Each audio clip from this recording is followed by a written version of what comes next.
Bumibili ng kape si Raisa. Di ko alam kung siya ba to or si Daddy. Pero feeling ko siya.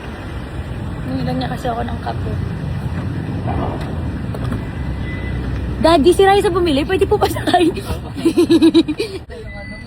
Ay, oo nga. Okay, so nag-text kasi si Raisa May na bibilan niya ako ng coffee. He's so sweet. Alam ko kasi nawalapit siya dito sa Reliance bumibili. Hindi na pa po si Raisa bumaba, Daddy? Ano lang, mga 2 minutes. Isan siya papasok dito po? So dapat, paano ko kaya? Kanina pa kasi kami magkausap, Daddy. Tinanong niya po ako kung anong gusto kong order. Lilibre niya po ako. Ayan na siya. Ayan na po siya. Ayan na po siya. She's so sweet.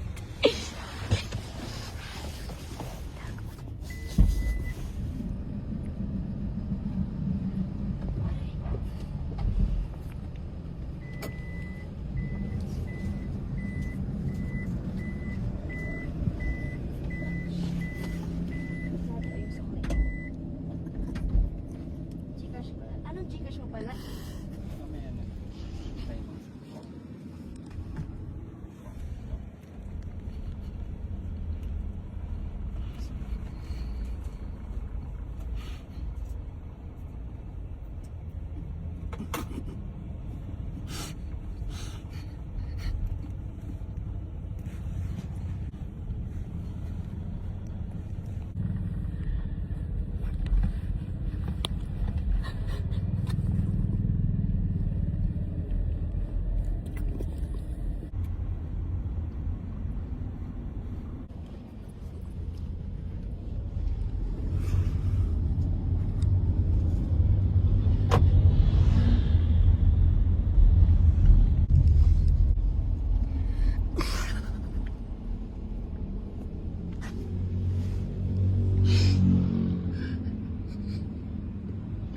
Alam ko, hindi mo pansin.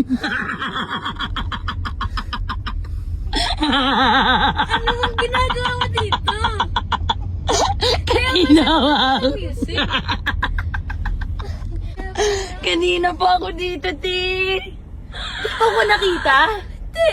Hello, See? so sexy kasi eh. I know, that's why.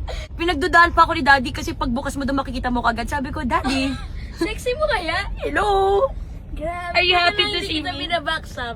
Tapos narinig ko, umiiyak ba si Daddy? Tapos wala pang music. Kasi hindi ko alam kung paanong gagawin ko para gulatin ka. Tapos kada may mag-isip ako, natatawa ako. Hindi kanya biniglami. Kaya nga. Ganun ko pala. Dapat hindi na lang ako nag-ano sa'yo. Thank you sa kape. Thank you talaga. Are you happy to see me here? No. Kala mo si Daddy yun, yung Tapos hikbi. may... Munti ko na siyang ano... Iiyak pa siya. Ma, kasi dahil naka-headset ako, baka akala hindi ko pinapakinggan yung music. Tapos na-offend siya.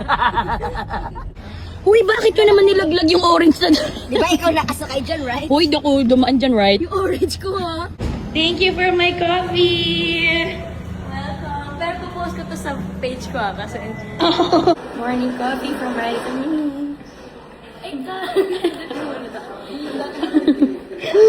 Arka! Good morning!